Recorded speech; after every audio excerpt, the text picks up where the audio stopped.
যে সমাজের মধ্যে এরকম হায়াওয়ান বাস করে, যে হায়াওয়ানরা 7 বছরের মেয়েকে ছাড়ে না, 3 বছরের মেয়েকে ছাড়ে না, সেই সমাজের লোকেরা পশ্চিমাদের এই কথা যে 18 বছরের আগে বালেগ হয় না, পশ্চিমাদের কথা আমাদেরকে খাওয়াইতে চাও। আমাদের নবীদের শিক্ষা, আমাদের ইসলামের শিক্ষার খবর নাই। হুজুররা ডেকে ডেকে তোমাদেরকে বলেন, মিম্বরে মিম্বরে বলেন, বেশি বললে তো তার মিম্বরে শেষ হয়ে যায়।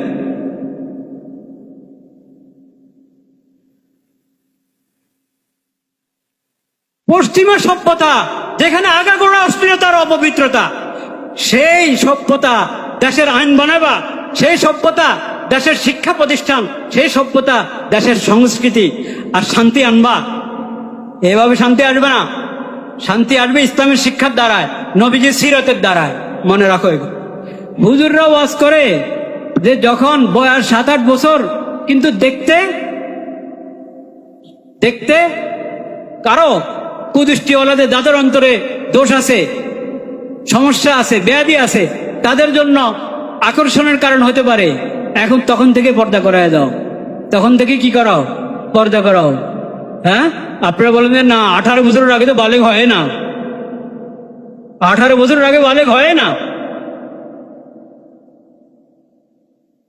যে সমাজের মধ্যে এরকম হায়াওয়ান বাস করে, যে হায়াওয়ানরা 7 বছরের মেয়েকে ছাড়ে না, 3 বছরের মেয়েকে ছাড়ে না, সেই সমাজের লোকেরা পশ্চিমাদের এই কথা যে 18 বছরের আগে বালেগ হয় না, পশ্চিমাদের কথা আমাদেরকে খাওয়াইতে চাও।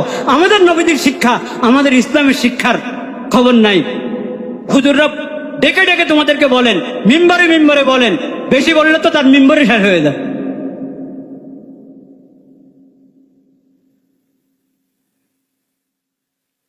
পশ্চিমা সভ্যতা যেখানে আগাগোড়া অশ্লীলতার অপবিত্রতা, সেই সভ্যতা দেশের আইন বানাবা, সেই সভ্যতা দেশের শিক্ষা প্রতিষ্ঠান, সেই সভ্যতা দেশের সংস্কৃতি আর শান্তি আনবা। এভাবে শান্তি আসবে না। শান্তি আসবে ইসলামের শিক্ষার দ্বারায়, নবীজির সিরতের দ্বারায়। মনে রাখো।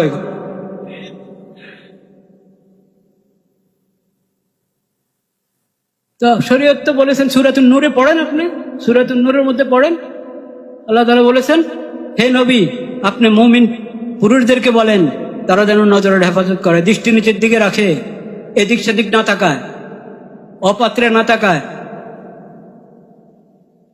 এবং মুমিন মহিলাদেরকে বলেন তারা যেন দৃষ্টির হেফাজত করে।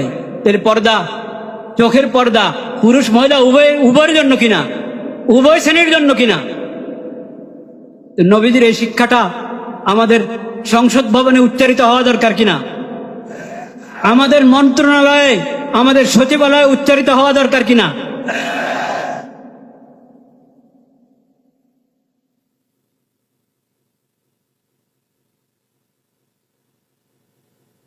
এরপরও যদি 18 বছরের আগে মেয়ে বালেগ হয় না, এই ধরনের কথা বলা হয়, তাহলে মানে মানুষও তো বরদাস্ত করতে পারে না। এটা একজন মুসলিম আখিরি নবীর উম্মত কিভাবে এটা বরদাস্ত করবে, চিন্তা করেন।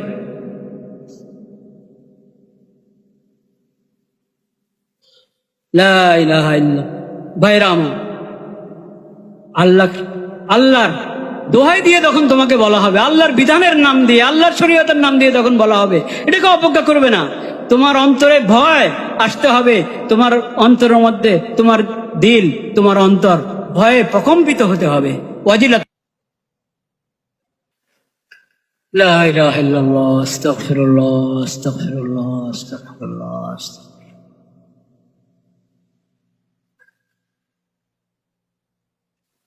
ভাইরা আমার, ঈদুল আজহা সামনে, কোরবানি সম্পর্কে জরুরি মাসলা মাসাইল আমরা জানাও আছে, নতুন করে আবার জেনে নিব, বুঝে নিব ওলামায়ে কেরামের কাছ থেকে, এবং এই বিষয়ের নির্ভরযোগ্য বই পুস্তক পড়ে। আমি শুধু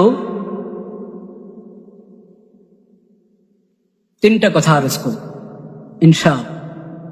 একটা কথা গত জুমায় বলেছিলাম, এই দিনগুলোকে, যুলহজের এই প্রথম দিনগুলোকে খুব কাজে লাগানো, ইবাদত বন্দেগী জিকির আজকারের মধ্যে কাজে লাগানো। বিশেষ করে আল্লাহু আকবার, আল্লাহু আকবার, লা ইলাহা ইল্লাল্লাহু আল্লাহু আকবার, আল্লাহু আকবার ওয়ালিল্লাহিল হামদ। এই জিকির যত বেশি করা যায়, আল্লাহু আকবার, আল্লাহু আকবার, লা ইলাহা ইল্লাল্লাহু আল্লাহু আকবার, আল্লাহু আকবার ওয়ালিল্লাহিল হামদ, আল্লাহু আকবার, আল্লাহু আকবার, লা ইলাহা ইল্লাল্লাহু আল্লাহু আকবার, আল্লাহু আকবার ওয়ালিল্লাহিল হামদ, আল্লাহু আকবার, আল্লাহু আকবার, লা ইলাহা ইল্লাল্লাহু আল্লাহু আকবার, আল্লাহু আকবার ওয়ালিল্লাহিল হামদ।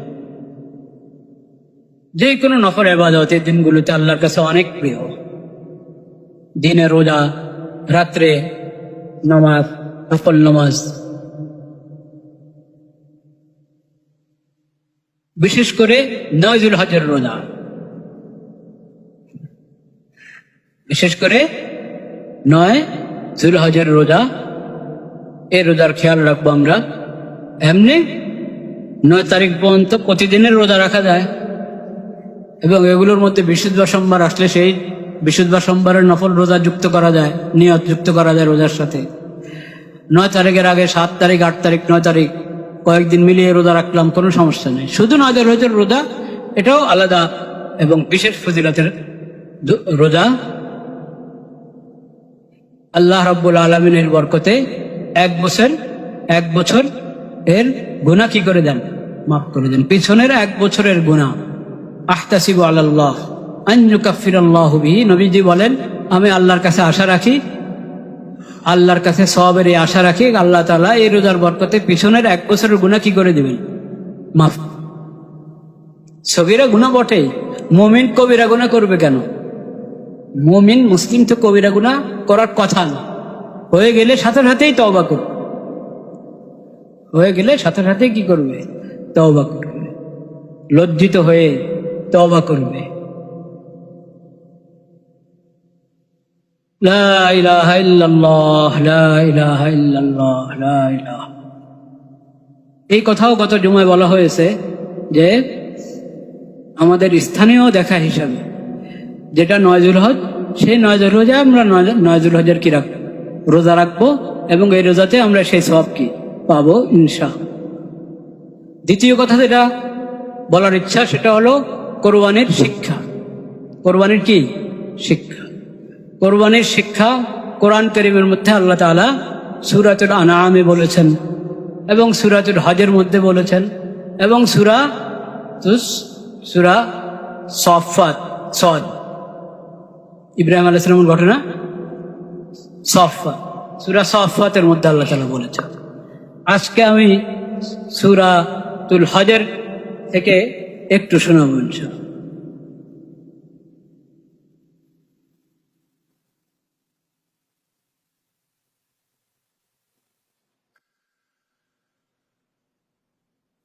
لا إله إلا الله، لا إله إلا الله.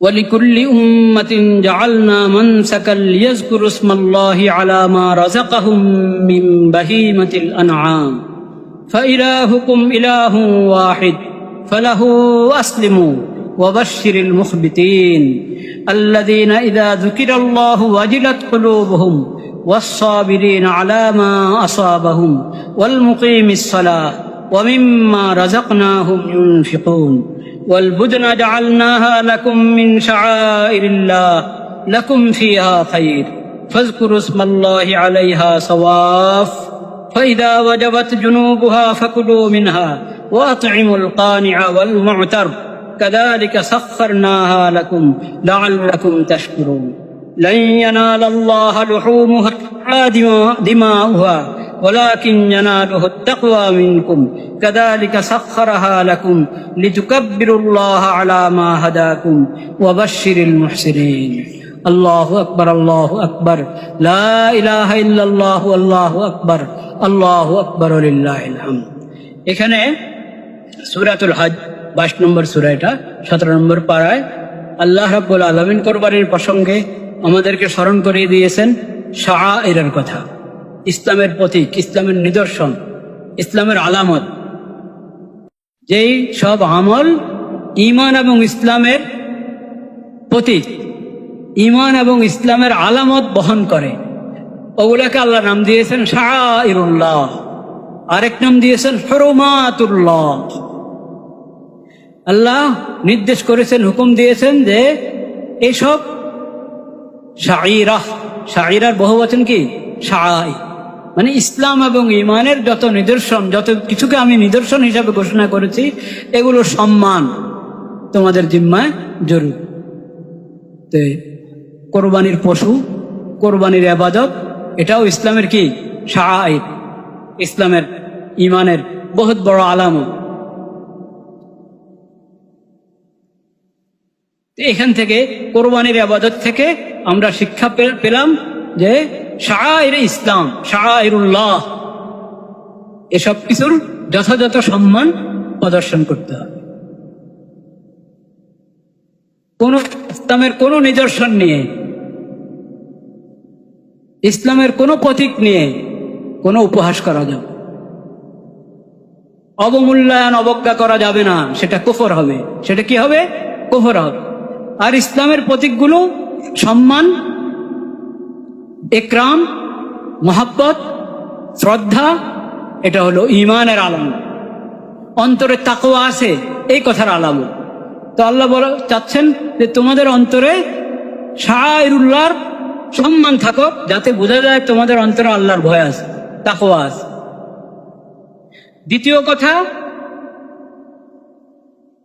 কোরবানির মাধ্যমে তাওহীদ এর এবং আল্লাহর শরীয়তের আনুগত্যের শিক্ষা জিন্দা কর, তাওহীদের শিক্ষা, লা ইলাহা ইল্লাল্লাহ ইলাহুকুম ইলাহুন ওয়াহিদ ফালাহু আসলিমু। দুটা কথা আল্লাহ একসাথে বলে দিয়েছে। এই কোরবানির শিক্ষা তো তোমাদেরকে আল্লাহ তাআলা দিয়েছেন। কেন? এটা তোমরা তোমাদের মাবুদের পক্ষ থেকে পেয়েছ। শিরিক কেন্দ্রিক যত উৎসব, কোনটার সম্পর্ক আল্লাহর সঙ্গে নাই। আল্লাহ তাআলা শিক্ষা দিয়েছেন হলো যত ঈদ উৎসব আল্লাহ তাআলা দান করেছেন, যত কোরবানি আল্লাহ তাআলা দান করেছেন পিছনের উম্মতদের কও, সকল ঈদ উৎসব, সকল কোরবানি কি কেন্দ্রিক? তাওহীদ কেন্দ্রিক। লা ইলাহা ইল্লাল্লাহ, আশহাদু আল্লা ইলাহা ইল্লাল্লাহ ওয়াহদাহু লা শারীকা লাহু। ওই তাওহীদের শিক্ষা গ্রহণ করো, তাওহীদের কথা জিন্দা করো, দিলের মধ্যে তাওহীদের সবক জাগ্রত করো। ইউসাব্বিতুল্লাহুল্লাযীনা আমানু বিল কওলি সাবিতি ফিল হায়াতিদ দুনিয়া ওয়া ফিল আখিরাহ। দুনিয়া আখিরাতে, কবরে, হাসরে, সব জায়গায় যাতে তাওহীদের এই ধ্বনি, তাওহীদের এই বাণী লা ইলাহা ইল্লাল্লাহ তোমাদের জবানে থাকে, তোমাদের দিলে থাকে, সব জায়গায় যাতে তোমাদের জবানে আল্লাহর জিকির থাকে। লিয়াজকুরু ইসমাল্লাহ বিসমিল্লাহি ওয়াল্লাহু আকবার, নাকি জবা করেন আল্লাহর নামে কোরবানি, বিসমিল্লাহি ওয়াল্লাহু আকবার, লিয়াজকুরু ইসমাল্লাহ আলা মা রাযাকাহুম মিন বাহিমাতিল আনআম। যে পশু আল্লাহর দরবারে কোরবানি হিসেবে পেশ করছো, এটা আল্লাহর দান, আল্লাহর রিজিক। তুমি আল্লাহর দরবারে পেশ করছো আল্লাহর নাম নিয়ে। এখানে আল্লাহর নাম না নিয়ে যদি অন্য কারো দেব দেবীর নাম নেওয়া হয়, গায়রুল্লাহ কারো নাম নেওয়া হয়, তাহলে কোরবানি হবে? ঈমান থাকবে? লিয়াজকুরু ইসমাল্লাহ বিসমিল্লাহি আল্লাহু আকবার। তাওহীদের কথা বলো, ইন্নী ওয়াজ্জাহতু ওয়াজহিয়া লিল্লাযী ফাতারাস সামাওয়াতি ওয়াল আরদা হানিফান ওয়া মা আনা মিনাল মুশরিকিন। তাওহীদের কথা বলো, তাওহীদের দোয়া পড়ো, তাওহীদের আরেক দোয়া পড়ো, ইন্না সলাতি ওয়া নুসুকি ওয়া মাহইয়ায়া ওয়া মামাতি লিল্লাহি রাব্বিল আলামিন। আমার সালাত, আমার কোরবানি, আমার যাবতীয় সব ইবাদত একমাত্র কার জন্য? আল্লাহর জন্য। আল্লাহর কোনো শরীক নেই, আল্লাহর কোনো কি নাই শরীক। তাওহীদের সবক জিন্দা করো। দ্বিতীয় সবক জিকির, তাওহীদের বাণী, তাওহীদের জিকির, আল্লাহু আকবার, আল্লাহু আকবার, লা ইলাহা ইল্লাল্লাহু আল্লাহু আকবার, আল্লাহু আকবার ওয়া লিল্লাহিল হামদ। তাওহীদের আকীদা এবং তাওহীদের ধ্বনি, তাওহীদের জিকির, তাওহীদের কালিমা। তৃতীয় সবক ওয়া ইলাহুকুম ইলাহুন ওয়াহিদ ফালাহু আসলিমু। তোমাদের মাবুদ একমাত্র কে? আল্লাহ। আল্লাহর শরীয়ত, আল্লাহর দেওয়া শরীয়তের সামনে, আল্লাহর বিধানের সামনে নত হয়ে যাও, আল্লাহর বিধানের আনুগত্য করো। ইসলাম। কে? ইসলাম। ঈমান এবং ইসলাম। শুধু ঈমান দ্বারা আল্লাহকে পাওয়া যাবে না। ঈমান আকীদার কথা আপনি বলছেন আমার দিল তো ঠিক আছে, আমার বিশ্বাস ঠিক আছে, কিন্তু নামাজ নাই, রোজা নাই, হজ নাই, যাকাত নাই, কোরবানি নাই, আল্লাহর বিধান নাই, আল্লাহ যা হারাম করেছেন তা থেকে বেঁচে থাকছো না, আল্লাহ যা ফরজ করেছেন তা আদায় করছো না। অশ্লীলতা আল্লাহ তাআলা হারাম করেছেন, ওটার পিছনে ঘুরো। চারিত্রিক পবিত্রতা আল্লাহ ফরজ করেছেন, দৃষ্টির হেফাজতের কথা আল্লাহ বলেছেন, আল্লাহ ফরজ করেছেন, তার খবর নেই। তাহলে ইসলাম হলো ঈমান এবং কি ইসলাম। কোরবানির ইবাদত আমাদেরকে ঈমানের শিক্ষা জাগ্রত করার সবক দেয় এবং ইসলামের শিক্ষা, আল্লাহর দেওয়া শরীয়তের আনুগত্যের শিক্ষা আমাদের মধ্যে জাগ্রত করে। ফালাহু আসলিমু, ফালাহু আসলিমু। সেটা কয়দিন? শুধু কোরবানির ঈদের দিন মাত্র? হ্যাঁ, না। ওয়াবাশশিরিল মুখবিতিন আল্লাযীনা ইযা যুকিরাল্লাহু ওয়াজিলাত কুলুবুহুম ওয়াস-সাবিরিনা আলা মা আসাবাহুম ওয়াল মুকিমিস সালাহ ওয়া মিম্মা রাযাকনাহুম ইউনফিকুন। এটা শুধু কোরবানির দিন না, তোমার পুরো জীবনে 24 ঘন্টার জিন্দেগিতে, তোমার শুরু থেকে জীবনের শেষ পর্যন্ত যখনই আল্লাহর নাম আসবে, আল্লাহর বিধানের কথা তোমাকে স্মরণ করিয়ে দেওয়া হবে, আল্লাহর শাস্তির কথা তোমাকে স্মরণ করিয়ে দেওয়া হবে, আল্লাহর সামনে হিসাব দিতে হবে, এই কথা যখনই তোমাকে স্মরণ করিয়ে দেওয়া হবে, ওয়াজিলাত কুলুবুহুম, সঙ্গে সঙ্গে তোমার অন্তর ভয়ে প্রকম্পিত হবে, দিলের মধ্যে কম্পন সৃষ্টি হবে। হ্যাঁ, কথা তো ঠিক, আরে আল্লাহর সামনে তো আমাকে দাঁড়াইতে হবে না, এরকম অবহেলা করা যাবে না, এরকম দুষ্টামি করা যাবে না, শয়তানি করা যাবে না, অপরাধ করা যাবে না, পাপাচার করা যাবে না। সতর্ক হও, সতর্ক হও। আল্লাহর বিধানের কথা তোমাকে স্মরণ করিয়ে দেওয়া হচ্ছে, আল্লাহর শরীয়তের কথা স্মরণ করে দেওয়া হচ্ছে। অন্যের উপরে, অন্যের ইজ্জত আবরুর উপরে হামলা করা, আক্রমণ করা দূরের কথা, শুধু কুদৃষ্টি, কুদৃষ্টি না এমনি দৃষ্টি দেওয়া, কুদৃষ্টি না সুদৃষ্টি, এটা তো মনের বিষয়, কে জানে। এজন্য আল্লাহ বিধান দিয়েছেন, তাকাবেই না তুমি। নজরকে হেফাজত করো, মুমিনদেরকে বলো তারা যেন দৃষ্টি নিচের দিকে দেখে। না, আমার চোখে দোষ নাই, আমার দিল ভালো আছে, আমি তাকাবো না। দিল ভালো না খারাপ ওটা পরের হিসাব। প্রথম কথা হলো তোমার দৃষ্টি নিচের দিকে রাখো, দৃষ্টি নিচের দিকে রাখো। আরে মেয়া, বালেগ হলে, বালিকা হয়ে গেলে, বাচ্চি মেয়ের বয়স, হ্যাঁ, যখন সে এই প্রাপ্তবয়স্ক হয়, প্রাপ্তবয়স্ক হলে 15 বছর না, 15 বছরের আগেও যদি প্রাপ্তবয়স্ক হওয়ার কি পাওয়া যায়, আলামত পাওয়া যায়, সেটা বালেগ, বালিকা। 13 বছরও হয়, কেউ 12 বছর, 11 বছরও হতে পারে। এটা 15 বছর হলে তো বালেগ হয়ে গেল। যদি অন্য আলামত পাওয়া যাচ্ছে না বালেগ হওয়ার, 15 বছর বয়সে বালেগ হয়ে যাবে। হুজুররা ওয়াজ করে যে যখন বয়স 7-8 বছর, কিন্তু দেখতে দেখতে কারো কুদৃষ্টিওয়ালাদের যাদের অন্তরে দোষ আছে, সমস্যা আছে, ব্যাধি আছে, তাদের জন্য আকর্ষণের কারণ হতে পারে। এখন তখন থেকে পর্দা করায় যাও, তখন থেকে কি করাও, পর্দা করাও। হ্যাঁ, আপনারা বলেন যে না 18 বছরের আগে তো বালেগ হয় না, 18 বছরের আগে বালেগ হয় না। যে সমাজের মধ্যে এরকম হায়াওয়ান বাস করে, যে হায়াওয়ানরা 7 বছরের মেয়েকে ছাড়ে না, 3 বছরের মেয়েকে ছাড়ে না, সেই সমাজের লোকেরা পশ্চিমাদের এই কথা যে 18 বছরের আগে বালেগ হয় না, পশ্চিমাদের কথা আমাদেরকে খাওয়াইতে চাও। আমাদের নবীদের শিক্ষা, আমাদের ইসলামের শিক্ষার খবর নাই। হুজুররা ডেকে ডেকে তোমাদেরকে বলেন, মিম্বরে মিম্বরে বলেন, বেশি বললে তো তার মিম্বরে শেষ হয়ে যায়।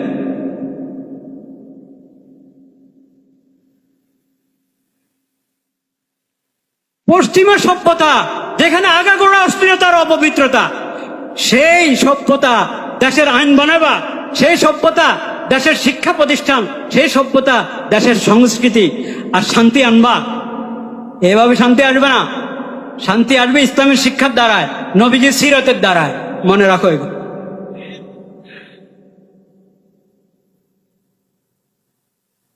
তো শরীয়ত তো বলেছেন, সূরাতুন নূরে পড়েন, আপনি সূরাতুন নূরের মধ্যে পড়েন, আল্লাহ তাআলা বলেছেন হে নবী আপনি মুমিন পুরুষদেরকে বলেন তারা যেন নজরের হেফাজত করে, দৃষ্টি নিচের দিকে রাখে, এদিক সেদিক না তাকায়, অপাত্রে না তাকায়। এবং মুমিন মহিলাদেরকে বলেন তারা যেন দৃষ্টির হেফাজত করে। তাহলে পর্দা, চোখের পর্দা পুরুষ মহিলা উভয়ের জন্য কিনা, উভয় শ্রেণীর জন্য কিনা। নবীজির এই শিক্ষাটা আমাদের সংসদ ভবনে উচ্চারিত হওয়া দরকার কিনা, আমাদের মন্ত্রণালয়ে, আমাদের সচিবালয়ে উচ্চারিত হওয়া দরকার কিনা।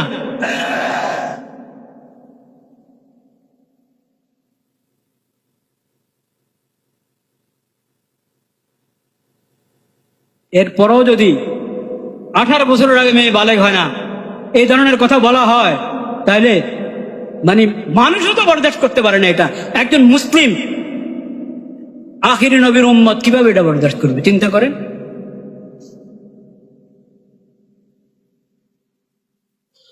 লা ইলাহা ইল্লাল্লাহ। ভাইরা আমার, আল্লাহর দোহাই দিয়ে যখন তোমাকে বলা হবে, আল্লাহর বিধানের নাম দিয়ে, আল্লাহর শরীয়তের নাম দিয়ে যখন বলা হবে, এটাকে অবজ্ঞা করবে না। তোমার অন্তরে ভয় আসতে হবে, তোমার অন্তরের মধ্যে, তোমার দিল, তোমার অন্তর ভয়ে প্রকম্পিত হতে হবে। ওয়াজিলাত কুলুবুহুম ওয়াস-সাবিরিনা আলা মা আসাবাহুম ওয়াল মুকিমিস সালাহ ওয়া মিম্মা রাযাকনাহুম ইউনফিকুন। বাস ভাই, বাকি কথা আল্লাহ হায়াত রাখলে পরে হবে ইনশাআল্লাহ। শেষ কথা যেটা বলবো, 3টা কথা বলবো বলছি না, শেষ কথা যেটা বলতে চাচ্ছি, কোরবানির ইবাদত তো আমরা করবো ইনশাআল্লাহ, কিন্তু পরিষ্কার পরিচ্ছন্নতা সেটাও ইবাদত কিনা।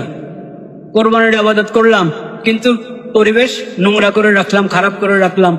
হ্যাঁ, নির্ধারিত জায়গায় সবকিছু রাখবো, ময়লা ফেলবো, হ্যাঁ, যাতে পরিবেশ কিনা হয়, নষ্ট না হয়।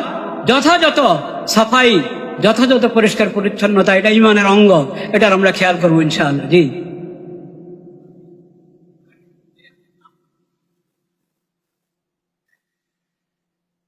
এক ভাই মাসালা জিজ্ঞেস করেছেন যে অনেক সময় দেখা যায় গরু শোয়ালো, গরু শোয়া ধরে রেখেছে, এখন জবাদিনী করবেন, বিসমিল্লাহ আল্লাহ করে জবা করবেন, ছুরি দেওয়ার আগে গরু শোয়া রেখে নামগুলো পড়তে থাকে। 7 ভাগ, মনে করেন 7 ভাগ 6 ভাগ যাবে, কার কার অংশ এটার নাম পড়তে থাকে। আরে ভাই, এই নাম আপনি আগে পড়েন, গরু শোয়াবার আগে নামগুলো বলেন, আর কাগজ দেখে থেকে বলার দরকার নাই।